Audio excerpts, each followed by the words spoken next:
Саламатсыздар ма, құрметті білім алушылар? Біздің келесі тақырыбымыз Қазақстан Республикасы парламент депутаттарының конституциялық құқықтық мәртебесі.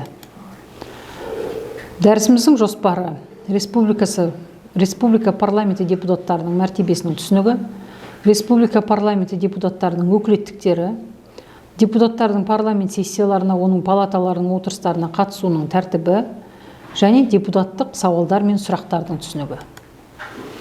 Парламент депутатының өкілеттігі оның республиканың орталық сайлау комиссиясы парламент депутаты ретінде тіркеген кезінен басталады.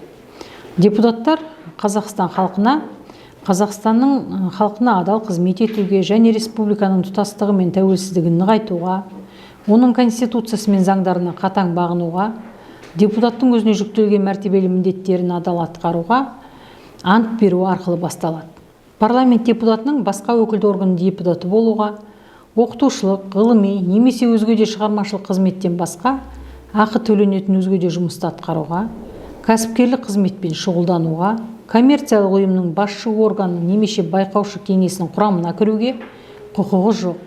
Осы ереженің бұзылуы оның республика орталық сайлау комиссиясының ұсынуымен депутаттың өкілеттігін тоқтатуға келіп соқтыруы мүмкін.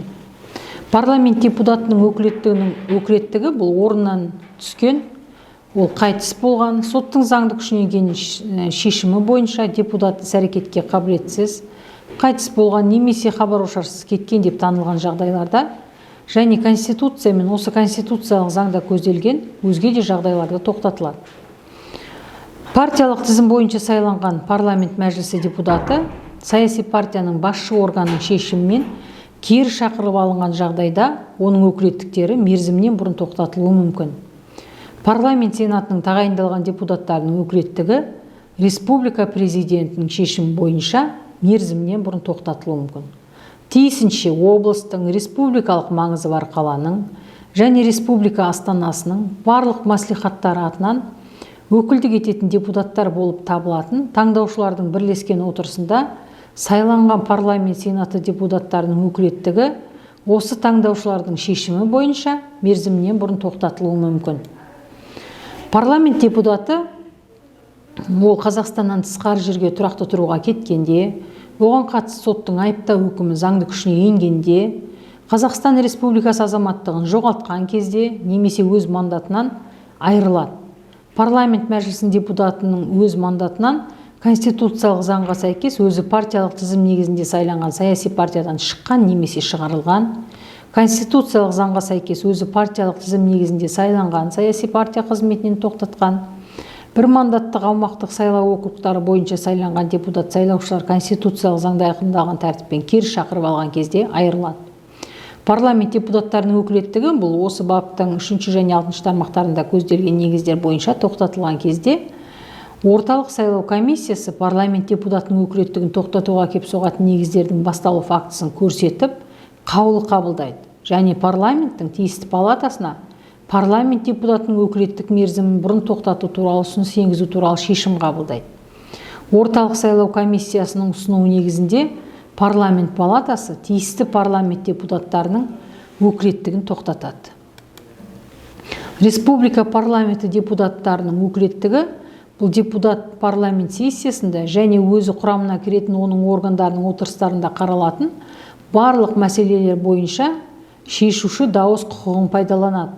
Парламент депутаттары парламент пен оның палаталарын үйлестіруші және жұмыс органдарын сайлауға және оларға сайлануға, сессияның күн тәртібі талқыланатын мәселелерді қарау тәртібі мен олардың мән жөнінде ұсыныстар мен ескертпелер енгізуге, парламент палаталары сайлайтын немесе тағайындайтын немесе парламент палаталарын тағайындау кезінде келісім беретін лауазымды тұлғалардың кандидатуралары жөнінде өз пікірін айтуға, парламент палаталарының бірлескен және бөлек отырыстарында қарау үшін ұсынылған мәселелер бойынша палаталар бюросына ұсыныстар енгізуге, ал оның ұсыныстары қабылданбаған жағдайда оларды палаталардың пленарлық отырыстарының қарауына енгізуге, парламент пен оның палаталары органдарының отырыстарында қарау үшін мәселелер ұсынуға, парламент палаталарына есепті лауазымды тұлғалардың есебін немесе хабарламасын парламент сессиясында тыңдау туралы ұсыныстар енгізуге, заңда белгіленген тәртіппен депутаттық сұраулар салуға, жарыс сөздерге қатысуға, баяндамашыларға сондай-ақ отырысқа төрағалық етушілерге сауалдар беруге, дауысқа салу себептері бойынша өзінің ұсыныстарын негіздеп сөйлеуге, анықтама беруге, парламент қабылдайтын заңдардың, қаулылардың және басқа да актілердің жобаларын түзетулер енгізуге, парламент депутаттарын азаматтық қоғамдық маңызы бар үндеулермен таныстыруға, парламент отырыстарының стенограммалары мен хаттамаларындағы депутаттардың сөйлеген сөздерінің мәтіндерімен танысуға, осы конституциялық заңға, парламент пен оның палаталарының регламенттеріне сәйкес басқа өкілеттіктерді жүзеге асыруға құқылы. Депутаттық сауалдар мен сұрақтар. Бұл депутаттық сауалдар парламент палаталарының бірлескен және бөлек отырыстарында депутаттың мемлекеттік органдардың лауазымды тұлғаларына осы органның немесе лауазымды тұлғаның құзыретіне кіретін мәселелер жөнінде парламент сессиясында негізделген түсініктеме беруін немесе өз көзқарасын баяндауын ресми сұраған талабы болып табылады. Парламент депутатының премьер-министр мен үкімет мүшелеріне, ұлттық банк төрағасына, орталық сайлау комиссиясының төрағасы мен мүшелеріне, бас прокурорға, ұлттық қауіпсіздік комитетінің төрағасына, жоғары аудиторлық палатаның төрағасы мен мүшелеріне, облыстардың, республикалық маңызы бар қалалардың және Астана әкімдеріне сауалдар жолдауға құқығы бар. Бұл ретінде бас прокурорға немесе құқық қорғау органдарының және арнаулы мемлекеттік органдардың бірінші басшыларына жолданған сауал қылмыстық қудалау функцияларын жүзеге асырумен байланысты мәселелерге қатысты бола алмайды. Ұлттық қауіпсіздік комитетінің төрағасына жолданған сауалдарды қарау парламенттің немесе оның палаталарының жабық отырыстарында жүргізіледі. Сауал жазбаша түрде енгізілуі мүмкін және парламент сессияларында жария етілуге тиіс. Өздеріне сауал жолданған лауазымды тұлғалар парламент сессиясында ол жөнінде ауызша немесе жазбаша жауап қайтаруға міндетті. Сауалға жазбаша жауап әрі кеткенде бір ай мерзімде табыс етіліп, сессияда жария етіледі. Сауалға қайтарылған жауап бойынша жарыс сөз өткізілуі мүмкін. Депутат сауалға қайтарылған жауапқа өз пікірін білдіруге құқылы. Қажет болған кезде сауалға берілген жауап пен оны талқылау нәтижелері бойынша парламенттің немесе оның тиісті палатасының қаулысы қабылданады. Сауал мен оған берілген жауап бұқаралық ақпарат құралдарында да жариялануы мүмкін. Депутаттар палаталардың бірлескен және бөлек отырысында Қазақстан Республикасының премьер-министрі мен үкіметі мүшелеріне, ұлттық банк төрағасына, орталық сайлау комиссиясының төрағасы мен мүшелеріне, бас прокурорына, ұлттық қауіпсіздік комитетінің төрағасына, жоғары аудиторлық палатаның төрағасы мен мүшелеріне ауызша сұрақтар қоюға хақылы. Сұрақ-жауап осы отырыста, ал жауап беру үшін қосымша даярлық қажет болған ретте 3 күн мерзім ішінде қайтарады. Депутаттың лауазымды тұлғалармен кідіріссіз қабылдану құқығы. Бұл депутаттық қызмет мәселелер бойынша депутат мемлекеттік органдарға, қоғамдық бірлестіктерге, мемлекеттік ұйымдарға бөгетсіз кіру құқығын, сондай-ақ олардың басшыларымен және басқа да лауазымды тұлғаларымен кідіріссіз қабылдану құқығын пайдаланады. Қызметі мемлекеттік құпияларға байланысты ұйымдардың депутаттың кіріп шығу тәртібі заңмен белгіленеді. Депутаттардың қызметін ақпаратты қамтамасыз етуге келетін болсақ, республика парламенті палаталарының аппараттары депутаты парламент қабылдаған құжаттармен, сондай-ақ парламент пен оның органдарының басқа да мемлекеттік органдар мен қоғамдық бірлестіктердің ресми таратылатын ақпараттық және анықтамалық материалдармен қамтамасыз етеді. Мемлекеттік органдар мен ұйымдар, олардың лауазымды тұлғалары депутатқа, оның депутаттық қызметіне туындаған мәселелер жөнінде консультациялық көмек көрсетеді. Депутаттардың қызметін материалдық, қаржылық және әлеуметтік тұрмыстық жағынан қамтамасыз ету парламент депутаттарына жалақы Республика Конституциясының 66 бабының 9-1 тармақшасында көзделген тәртіппен белгіленген. Республика астанасынан тыс жерде тұратын депутаттарға олардың өкілеттік мерзіміне тегін пайдалану шартымен мемлекеттік тұрғын үй қорынан және заңдарда белгіленген нормалар бойынша тұрмысқа жайлы және жиһазбен жабдықталған тұрғын үйлер беріледі.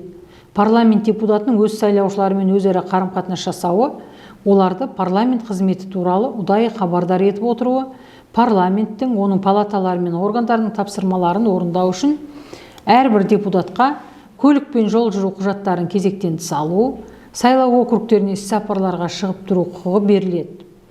Парламенттің оның палаталары мен олардың органдарының тапсырмаларын орындау үшін депутат іс-сапарларға жіберілген жағдайда оған заңдарда белгіленген нормалар бойынша іс-сапар шығыстары төленеді. Депутаттарға Қазақстан Республикасының астанасы шегінде автомобиль көлігімен қызмет көрсету, оларға емдеу, сауықтыру және санаторий курорттық қызмет көрсету республика президенті белгіленген тәртіппен жүзеге асырылады. Депутаттың өкілеттігін жүзеге асырудың кепілдіктері: депутаттық қызметін атқаруына ешкімнің бөгет жасамауы, мемлекеттік органдар мен қоғамдық бірлестіктердің жергілікті өзін-өзі басқару органдары ұйымдарының депутат алдындағы өз міндетін орындамаған, оған көрнеу жалған ақпарат берген, депутаттық қызметтің кепілдіктерін бұзған лауазымды тұлғалары Қазақстан Республикасының заңдарына сәйкес жауапқа тартылуға тиіс. Сондай-ақ депутатқа ешкімнің тиіспеуі құқығы бар. Қылмыс үстінде ұсталған немесе ауыр немесе аса ауыр қылмыс жасаған жағдайлардан басқа кезде парламент депутаттары өз өкілеттіктері мерзімі ішінде тиісті палатаның келісімінсіз ұстап алуға, күзетпен ұстауға, үйқамаққа алуға, күштеп әкетуге, сот тәртібімен қолданылатын әкімшілік жазалау шараларын қолдануға және қылмыстық жауаптылыққа тартуға болмайды. Қорытындылай келе депутаттық куәлік пен депутаттың омырауына тағатын белгісі туралы айтып кетуіміз керек. Бұл депутаттың куәлігі және депутаттың омырауға тағатын белгісі бұл регламентпен бекітілген тәртіп бойынша сайланған депутат тіркелгеннен кейін орталық сайлау комиссиясының төрағасы арқылы беріледі және ол оны өз өкілеттік мерзімі ішінде пайдаланады. Республика парламентінің жұмыс тілдері бұл Қазақстан Республикасының Конституциясына сәйкес республикада тіл туралы заңға сәйкес жүзеге асырылады. Республика парламентінің қызметін қаржыландыру республика бюджетінің есебінен жүзеге асырылады. Бүгінгі тақырып бойынша жалпы негіздер осы. Назар қойып тыңдағандарыңызға үлкен рахмет.